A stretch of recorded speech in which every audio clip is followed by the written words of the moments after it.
Right, Dom, Johnny, we've got the prize draw for the USYK signed glove. It's been going on for ages. I've had that many people messaging me non-stop. When's it happening? When's it happening? Well, it's happening right now.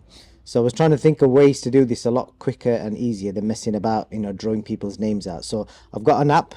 Dom, you've got my phone. If you just turn it around. So on that app, I've copied and pasted the link to the video where everyone had to comment and tag in 2 friends. So what we're going to do is, I think once you're going to show the camera, once you press go, that app is basically going to pick a winner. What we're going to do is we're going to pick 3 winners. Reason being, because we said it had to be UK only. I'm just worried in case the first winner comes out to be from a foreign country. We're not going to post that glove abroad. So then we'll just roll down the list. So whoever's first will get first option, and then we'll take it from there. Ideally, we'd like them to come into the showroom and give it to them like in hand by you two. So if you just turn the phone around, because there's a couple of things you'll have to press here. So if you press go first. We're doing it now? Yeah, we're doing it now. Get in there. There you go. So no, that's all right. Just got to press it once. So now, so see that bottom option there, Dom. It says winner from comments and likes. Yeah, click that. Hold on. So it says number of winners. Click on that. Where it says 1, up there. Yeah. So we want to pick 3 winners. Scroll down. See at the bottom. You got to remember, you've got a safety screen. Oh shit! There you go. Let Luca do it. So yeah, 3 winners. Yeah, and then number of tags. 2. So that's to tag 2 friends. There you go. Now pick the winner. There you go. Thank you, Luca. So hopefully, trying to bloody focus that in. So the phone's gonna pick, well, not the phone. The app is gonna pick a winner. So it's all randomly done. They can't accuse us of setting this up. So I think this takes a little while. So have you guys ever won anything while that's happening in the background? I won premium bombs years ago when I was 14, and I won a 3, grand. 2, 1. Oh, it's about to do it. Go. Go. Right, it's going to pick a winner. There we go. Number 1, who's that? I can't even say the name. It's a foreign name. Okay. Dino Tenerife. So they definitely going to Tenerife. so the first 3, you can see who these people are. Let me just make sure. I'll take a picture of it. There we go. So I'm going to reach out to number 1 first, and number 2, and then number 3, and number 1's got first option. As long as she's from the UK, she wins a glove. If not, we'll scroll down the list to number 3. Right, thank you for that. Boxing King Media, powered by BYD. It's a brutally honest podcast, episode 18.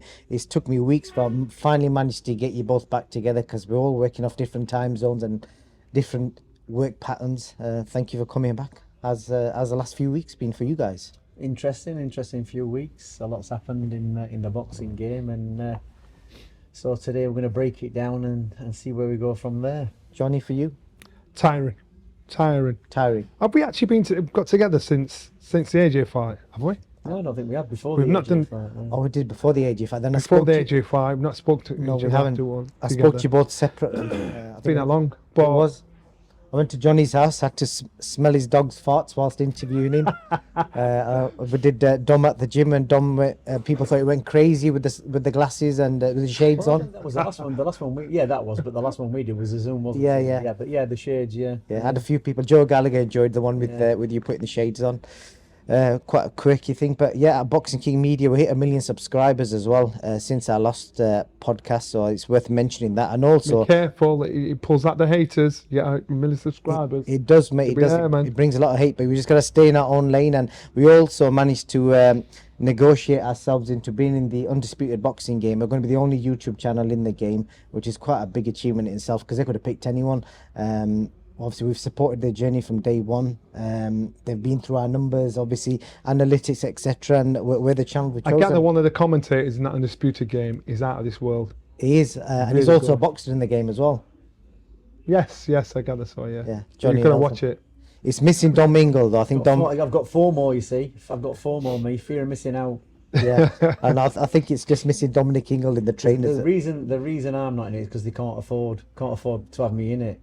I priced myself out. Priced yourself out. Yeah, they went. I think Johnny took all the money out of the game. They paid him a fortune to be in it, and there's nothing left for us. And There you go. So it is what it is. Until they can meet the budget, I think that's what it'll be. Yep, that explains it. But you know, one of the things I wanted to highlight, and I think this is important because of society and the world we're living right now, at Boxing King Media, we did it without promoting gambling or alcohol or anything dodgy like that. We did it all legit, working with legit brands. So I wanted to put that out there. I know you guys kind of advocate that. I know, Dom, you're big on that. The dodgiest thing about this channel is me and Johnny.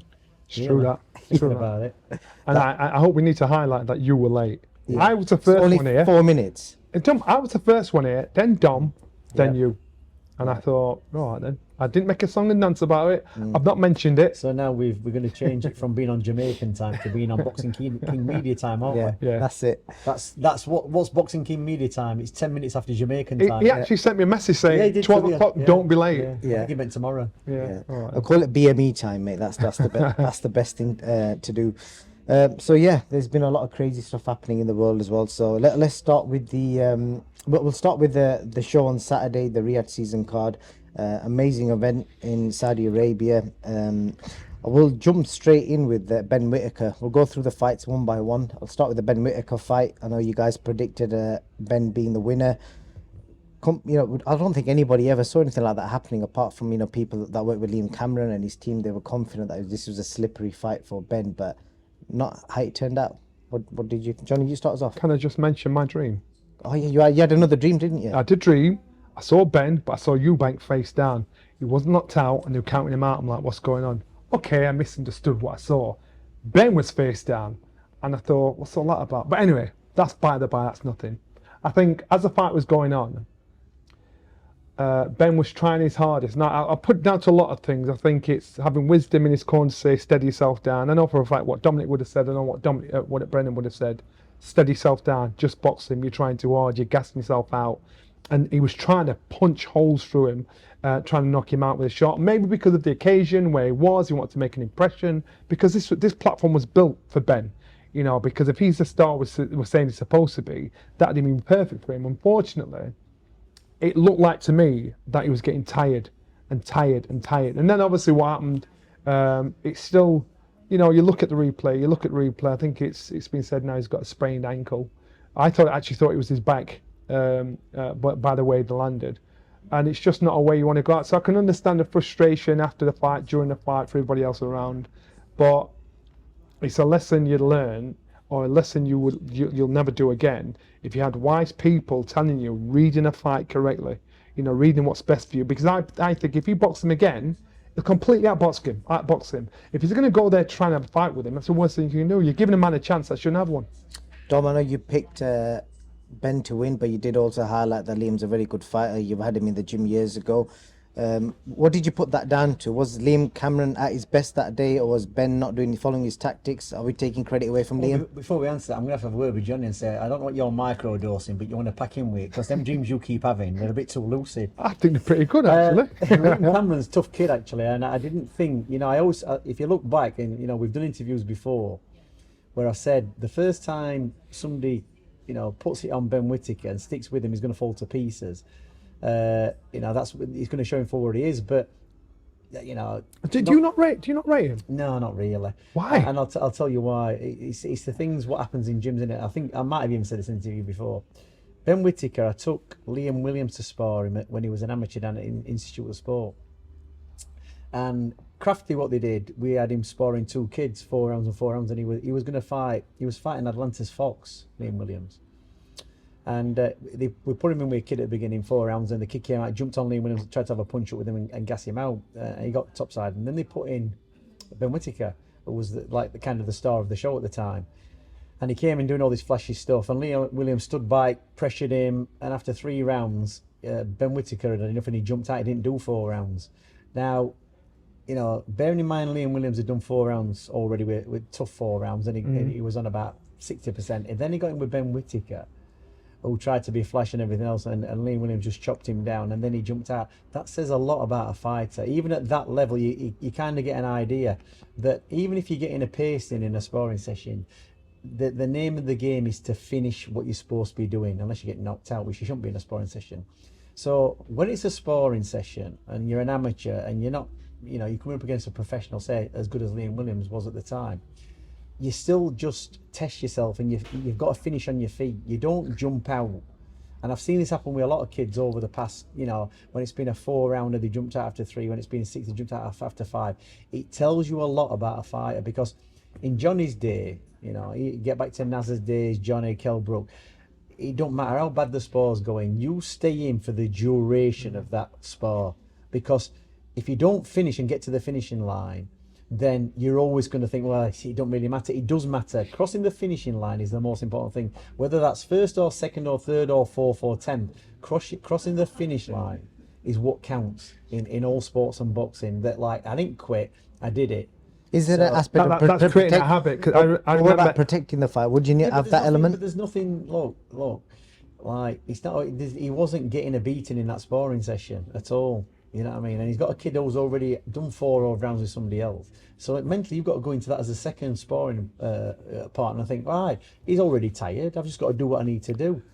I remember Harold Gray sparring with Chris Eubank. Did the same thing. Got knocked out 1 round. Brendan knocked down. He didn't get got knocked down one round. Got up, staggering all over the place. Round finished. Brendan could have said, "That's it, stop." He made Harold finish. No. So that might be just a judge of character that Dominic's trying to explain. I think in the fight, no, and I personally think in the fight, I think Ben was winning. I think Ben was just punching himself out, and he just seemed tired. He was all the weight was on the front foot. He was trying to, and Cameron was just there taking exorbitant shots, and Ben's thinking, I'm getting tired here. Ben's corner should have done. I said earlier on what Dominic would have said, what Brendan would have said. What are you doing? Stand up in boxing and walk onto a shot. Because you're trying to produce something that's out of character. It's not you. If Ben had boxed him, then it would have made he would have made the harder job what he made it an easier job. So when what happened over the ropes happened, there was every excuse around to say, "Stay down, son. You're knackered." If that was the case, well, let me tell you. That's it. But I'm not saying he's not lying about the ankle, but it's just when you were pushing somebody on the ropes, Liam Cameron didn't have his back to the ropes. Ben Whittaker did. You might push against the ropes, but as the fighter with the back to the ropes, your intention is to push off the ropes and keep yourself upright. And secondly, also, the fighter who's pushing you doesn't really want you to. They might want to lean on you. There is no intention to push you over the ropes. So when I watched that replay, it looked like to me that Ben Whittaker purposely pulled himself backwards and pulled them both over the ropes. That's what it looked like to me, purposely. Because he probably thought, and I've seen loads of people in the past doing stuff to get themselves disqualified in a fight that they're not winning or they're finding it difficult in. Because, I got injured, I fell on my bike, That's what they do. And you might think, does it happen? Yeah, of course it does. I know loads of kids who've done it who purposely got themselves disqualified when they found themselves in an awkward situation in a fight. And it looked like to me on that night, just very plainly, that Ben Whittaker decided he didn't start fancying that job because it was a bit more harder than he thought. For whatever reason, I didn't think Liam Cameron was going to be the fighter. And fair play to Liam, got to give him full credit. Lovely kid. He went in there and he just gave everything he had, and he gave it. He wasn't intimidated. He'd seen it all before. He's from Sheffield. He once came around to the gym and sparred Kell Brook, Liam Cameron, twice, and he took a pasting twice. He took a pasting the first time, and he came back the second time and took another pasting. And do you know what he said to me after the second spar? Even though he had a good idea, he went, I thought I'm going to come down here and knock him out second time. Never discouraged him. And that's Liam Cameron. So are you saying it's a character flaw in Ben? It's just He's an Olympic silver. It's all right boxing like that. But when it comes to it, you've got to be able to back it up. I'll give you another example. Naz against Barrera. Naz had that kind of style, obviously better than Whittaker. But even though Naz, and when I spoke to Naz about that fight, he said, I crashed the weight off. I didn't really train properly, but in my mind, I just had this thing about the money I was going to get. Even when he was getting on the wrong end of that fight, and Naz did really get well beaten that fight, he never stopped. He kept going and kept going and kept going. So for all the flash, Naz still had the heart. Ben Whittaker, it just looked like there, it just getting a bit too difficult, and thought this is a bit like too much like hard work. It's easier then to throw yourself out of the ring and then make an excuse of why it didn't happen. And I'll tell you now, with Ben Whittaker, he's got to have a good look at himself. And whoever's paying him, I won't be paying him that money. And I believe that Liam Cameron's never been signed up by Frank Warren. I'm not too sure. The character flaws he said there. Can you win an Olympic silver medal with them type of floors, as you're saying? It's amateur boxing, isn't it? Yeah, and that's what amateurs and That's pros. like the elite. Amateurs and pros are different. So what I'm saying is, if you've got experience in your corner, seeing what you can't see, Well, that would have made all the difference in that fight. There, I don't know what the situation is in regards to who's training him now. Joby Clayton's a trainer. Right, yeah. So if he's been there all the time and they've moved trainers, They had Sugar Hill part of the team as well, but I believe Joby's the sole trainer. That's why you suggesting. and Joby might be good at a certain level, but if you're dealing with a push, you've got to know how to drive a push well. Otherwise, you're going to make it look like a fiesta. And so Joby's got to. He needs to make sure he's got the right driver behind the wheel. let's get back to the amateurs. We're talking about amateur boxing. You get a nosebleed, you stop it. So it's like, so if you're in a fight where in amateur boxing of recent times, of the Ben Whittaker era, it's not like the amateurs, back 20 years ago, where if you got knocked down, they let you get back up. You get a bit of a wobble or a nosebleed or whatever, it's like they stop it. So, that's the level what Ben Whittaker boxed at in the Olympics. It wasn't the brutal, boxing of 20 years ago when people were allowed to get flattened in the amateur boxing. They're not allowed to get flattened these days. Any kind of sign of anything going wrong, a bit of a wobble on, 9 times out of 10 they're going to step in. So that's the situation with Ben. And like I say, it's all right. And you'll look back in the videos what we've done, and I said, yeah, it's great until somebody's not intimidated by that style, until somebody can stand up to it, and then we'll see the true measure of Ben Whittaker, and that's what we've actually seen in that fight. Do you think he can? Now he's shown a flaw. Do you think somebody can better? Everybody's always going to exploit it, aren't they? Somebody's always going to be able to exploit that flaw. So that's it's going to be interesting to see where he goes from here. That's what's going to be. It's going to be very interesting. What about you said their experience in the corner, Johnny? If Joby Clayton isn't the person, who else could take him on and take him further? Ben's travelled all over the world, sparred in America, sparred in the UK. He'll have come across. That's how the coach before got the job. He just needs to search and get the right person in his corner that understands that style, that understands boxing. That's not. There's too many bullshitter trainers around at the moment. Excuse my French. That are bullshitting their way into a job that shouldn't be there. And there's so much talent that's being ruined because of these bullshit trainers. Like who? Name them. You know what I'm talking about. You know what I'm talking about, and we know they exist. And unfortunately, there's much talent out there. But Chris Eubank has a great line. He says, "It's boxing's full of PE teachers."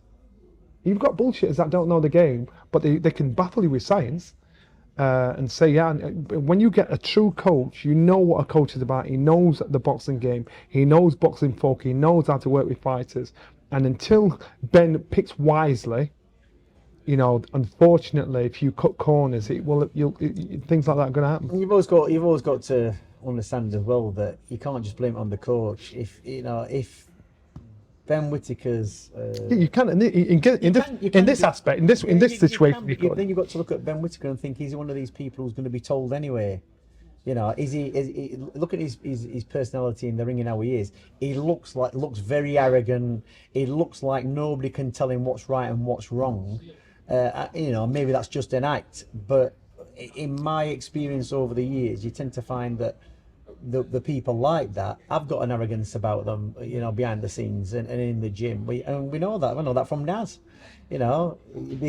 As my dad used to say, Naz thought he was chocolate and he could eat himself. That's a very good quote, yeah, and it's true. Because as Naz got better, he used to start coming into the gym and telling us, my dad how to train him. My dad used to look at him and think, that's not how it is. So there's an element of that with Ben Whittaker. Is he going to be a fighter who can go back to the drawing board and get his ego in check and be told, get the ego out there, do the show in the ring, in front of the fight fans, wind everybody up, get people coming to watch you because they hate you and they want to see you getting knocked out or because they want to see you win. But be humble when you get back in the gym and be prepared to learn. I gather he has a good work ethic in the gym. I do, and I think it's hard. The trainer always gets the blame, but this level here, a trainer could have easily tweaked that. So Ben has got to do his job and learn his job. Ben works very hard behind the scenes. I believe the corner, the knowledge and the wisdom of the corner could have easily tweaked that and changed that around. Can I just say from personal experience, when we started off, I can honestly say he's the same person that I met years ago when Boxing King Media was starting off interviewing him to the person he is today. Obviously, he's got a persona and act that he puts on just to get the eyes and get people talking, and we've seen that model works, and he has worked for him. But away from that, I've spoken to him about, you know, his personal aspirations. He's probably one of the most humblest kids I've met. Yeah, and that's what I'm saying. It's a great act he puts on, and people will get fooled by it. I do believe. Can I say I've met boxers that are nowhere near where he's got to. Yeah. They've had a few wins and the ego's gone through the roof, and they suddenly think You've got superstars. that personal insight. I haven't. Yeah. I've never seen him in that respect. I'm going on purely what he projects, you know, what you see on screen. And like I say, if he was fit enough and he was smart enough, even at that stage, you know, fighters have got to take a bit of responsibility and think, right, this is not working. What do I need to do? And that's what he's got to. But then it does need to be reinforced in the corner. And if you've got a coach who's not, you know, got any balls to say, listen, you know, my dad used to read him the Riot Act. He used to, you know, he was very vocal. And if they didn't listen, and there's been times in the ring when my dad slapped people, cut their hair off, you know, because they're not listening. Because we had guys who were like, you know, brushing their hair out of the way and getting it, and he come back to the corner one lad, and I just cut it off with scissors, and it dropped on the floor. I remember boxing Michael Murray in Manchester. I don't know who Naz boxed. I can't remember what it was. It should have been an 8-rounder. The fight had to get cut short into a 4-rounder. Thank God for that, because I got out there. I think we were all razzing around Manchester in the daytime and everything, and you know what Naz was like, and you know, I think he was razzing about in the Bentley all over. We all jumped in, me, Kevin, Clifton, Ryan. I'm boxing on a bill where usually I'm in the hotel just relaxing. Got to the fight, I thought, I want to get him out of here, and I'm trying to sling with Michael Murray, who was a heavyweight, and the punches were just whizzing past me. And I went back to the corner and said, Brent said, Johnny, what the fuck are you doing? You're going to get knocked out. Box him. And I didn't actually realise until he told me what I was doing. I thought, shit, boom, back in the box, boxed him, beat him. I could have got knocked out the first 2 rounds because I was trying to get rid of him. But that wisdom, just to wake me up, just to pull me back out of myself, is what made a difference between me getting knocked out and winning the fight. Ben was in the same situation. The coach, the corner should have said, stop, what you're doing, relax yourself, box him. That's what you're good at, that's what you're better at. And that's one thing you can't buy or pretend to have, and that's having wisdom in your corner. And to wrap up on that fight, Liam Cameron again interviewed him about 2 years ago, and you know the way he came across then, and then the guy I spoke to post-fight, bearing in mind at that point his ego could have blown up. He knew that he signed with Frank Warren, the deal was on the table. He could have suddenly thought, right, I've made it now, I'm going to change. He was the exact same person, and he comes across as such a humble, nice man, and like I said, he's a local guy, and yeah, wish him all the success. But once again with Liam over the time, you know, look where he started out. He's had a rough few years through his career, and as he's matured, he's had a lot of personal trauma over the years. He's stuck with it. There were times when I used to, you know, he was out of boxing for 4 years, and he said, "I'm never coming back." I personally thought he got dealt a rough hand with that, but you know, he's not going to change because he's not that type of kid. He's a very, very simple, down-to-earth kid who can fight, and that's all he's bothered about. He's a very humble person. He's always been the same. So, you know, it was great to see him out there on the big stage after, you know, his 3 or 4 fight comeback, and, you know, put on a great performance. Hopefully got paid really, really well, and fair play to his team. You know, Grant Smith down at the gym where they are. He's gone in there, he's done his stuff, done his training, and it's come through, and it just shows you he's always had that ability about him. Liam, he's always been able to fight, even from the amateurs, but obviously a lot of things have got in the way. Pierce that trains him, I've got to give credit. Yeah, well, Pierce, all right, but Grant Smith's gym, whatever, but Pierce is training him, and Grant will have an input in there somewhere. But fair play to them, you know, they've come through, and once again, a Sheffield fighter, tough as nails. You know, he's been on the world stage, and he's given a fantastic account of himself. You know, the funniest thing he told me, I don't think he mind me sharing this. Obviously, he got his first gig in Saudi. He got his gig in Saudi, and I think a lot of his close people out to his team, they assumed that he was getting paid millions. And he was saying the amount of people that asked him to cover his flights, cover their flights or fly him over.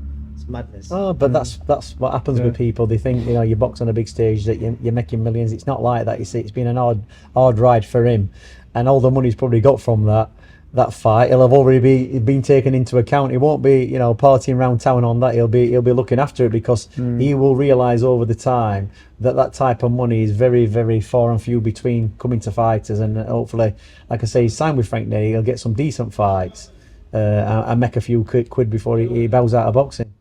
Yeah, just reiterated that point because I think my mic turned off. But yeah, I was just saying he was telling me a story about how people close to him were asking him to fly him across to Saudi Arabia to pay for their flights. Madness. Moving on to Chris Eubank Jr. I think both of you expected him to win. I think Dom, you said he might do it late. He got the stoppage. What did you make of, before we talk about the fight, his antics pre-fight, dressing up in the Saudi traditional gear? I personally thought it was quite entertaining, and that's what people like. It stood out. He did a lot of views online. Let's go a bit further back. Let's look at the press conference in London. How he did a drop the mic on Frank and Eddie, and everybody in the room like, oh my God, can't believe he just said that. Never mind, done that in front of him. I think probably a lot of fighters have probably wanted to say something like that, but they haven't, for fear of retribution. I think Chris doing it, there's clearly a frustration there. Frank was obviously peeved more than Eddie was. There was threats of lawsuits and things like that until the next day, and both putting apologies in to say, look, it's squashed. We know why. I think Chris is his own man. Got out there in Saudi again, for a guy that's not got a title, a legitimate title. He's in one of the most lucrative positions anybody could be in the world. So regardless of what you think of him as a fighter, look what he's done. Look at the attention he's got. Look the position he's in. And God knows how much he got paid. So he's created himself as his own business. So the build to the fight, he sold it right. He did everything where we were talking about him more than everybody else, and that was down to him. So you can't knock him for getting the spotlight shone on him, regardless of what you think of the performance. What did you think, Dominic? Dom's never too keen on the Eubank. Eubank. As I sat here, going over that, I'm just thinking about all these, things my dad used to say to me when I was a kid, and all these quotes, and I'm just been racking my brains, and hopefully one we're going to spring to mind before you two started talking. And the phrase what springs to mind is, Chris Eubank Jr. is selling sand to the Arabs. That's the thing. I know. Yeah. Because you've had that quote, haven't you? He could sell sand to the Arabs.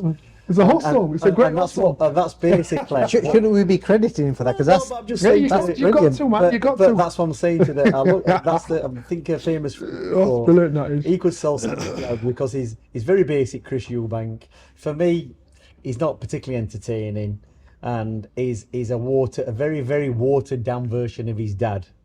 He's there in name only for me. But do you not think he's established his own name? No. Listen, look, people can have their opinions. This is just me. I've been around boxing a long time, and I've seen good fighters. I've had people fight Chris Eubank Senior, a fella called Mel Justin from Nottingham. I forgot about him. I went down to Brighton when Eubank's boxing, and Ronnie was there, Ronnie Davis, and he looked a bit worried because Justin looked like a tough street kid.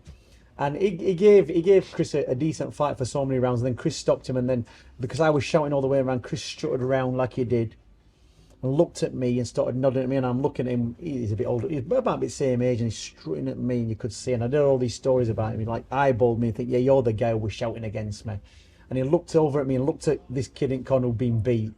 Like, I've done your man in. That's fair play because he could fight. But like I say, Chris Eubank Jr. sells sand to the Arabs, and that's what he's doing. So all good. I don't know if you'd agree with this, Johnny. I think it's because Dom's 2-0 down against the Eubanks. Obviously, he had time booth with Eubank. Dom was in the corner that night. Do you think it's because of that? What's the other one? That's 1-0. Where's the 2-0? Oh, sorry. I thought the one that you just mentioned there. Yeah, I don't think Dominic has a problem mixing his words. I think he says what he means. So, but it's a matter of opinion. I think Chris is doing regardless of what you think of his opinion, the position he's in. I'll keep saying it. He's in a great position that he's created himself. Because the name of this sport is to make money and get the big fights. So he, from my knowledge, has fought on Channel 5, Sky Sports, even Prime Time or whatever it was called. He's basically fought on every single platform there is in the world on pay-per-view. And then I know that Eddie Hearn was after him. Eddie wanted to sign him. I know journeymen would have done that though. Yeah. So all the promoters were after him. Yeah. But he went with obviously Ben Shalom and Sky. and he's fought on every platform. And most people have him as the third or fourth potential guy that can fight pay-per-view in the UK. So surely that's the name of the game. I'll be surprised if I'll be surprised if he ever fights on a pay-per-view fight ever again, or people will pay for that. I don't think that's ever gonna happen. Even if he boxes Conor? Huh? Even if he boxes Conor? Yeah, but I don't think it'll be on a pay-per-view, is it? It's like, is that going to happen with Conor Ben? I mean, that little pantomime at the weekend, it was interesting, you know. And then when you look at Eubank in that fight, he got wobbled early on. And this is the thing with him now, he's getting a little bit older, and whether it's making the weight, he's looking a bit more vulnerable. He's like, the fella on Saturday night should never have troubled him, but he did, and Eubank's got him out of there. But I think the longer this situation goes on with Conor Ben and Eubank, the less appeal it's got. Because like what is happening with Conor Ben? What is happening with him? He's there shouting about what's happening. We're not hearing anything about his ban. When's he boxing? You know, probably the only place he can do it and get away with it is over in Saudi. But he can't, because they're governed by the British boxing rules over there as well. Maybe he can't then. That's my bad. But and same again, Eubanks has got a British Border Control license, so that fight is never going to happen. What, you know, I'm asking the question, whoever knows out there, whether it's Eddie Earn, this is for you, Eddie, what's happening with Conor Ben? You know, what's happening with him? Because it's all gone quiet. He's around on the scene, kicking up a fuss, but what's happening with him? The latest we was told last week was that we're going to get told in October. That's the latest. Well, it's October now. I know. All right, okay. So October 2024 or October 2025? we shall wait and see. Smoke and mirrors again, but anyway. Well, a last question on Eubank. If you had the best version of Ty and Booth, super fit, 1,000,000% with 10 weeks notice, would he have beaten Chris Eubank Jr. that day? That was a combination of Chris Eubank overlooking the opponent, Tyan Booth getting getting in front of the fight, and Tyan Booth was out Eubanking Eubank in that fight, and then he almost could see him thinking, Tyan Booth, I shouldn't be doing this, and kind of switched off and let himself get beat. That's what happened, because you know it does happen. Johnny's done that in fights. Lots of fighters do it in fights, but you know that was just a one-off. You know, Tyan Booth, you know, could have been a lot better than he did, but that comes down to a lot of factors. So you know, he didn't beat him on that night, and that's all that matters. You know, it doesn't matter. He was doing really well in the fight. By the way, they didn't show those first 4 rounds on Channel 5 when he was doing really well. They just showed the back end of it when he was getting stopped. But when you see that fight from the beginning, and you see how Chris Eubank can be beat, you know, if you've got the style to do it, just like with Ben Whittaker, that style can be beat if you know how to train somebody to beat that style. It doesn't intimidate you. You can easily negate that style and get top side of those fighters if you know how to do it. If you've got a coach and you've got the plan, you can beat them fighters quite easily. Indeed. Hopefully at some point when I'm going to convince Dan to come on this podcast. He keeps ignoring the calls.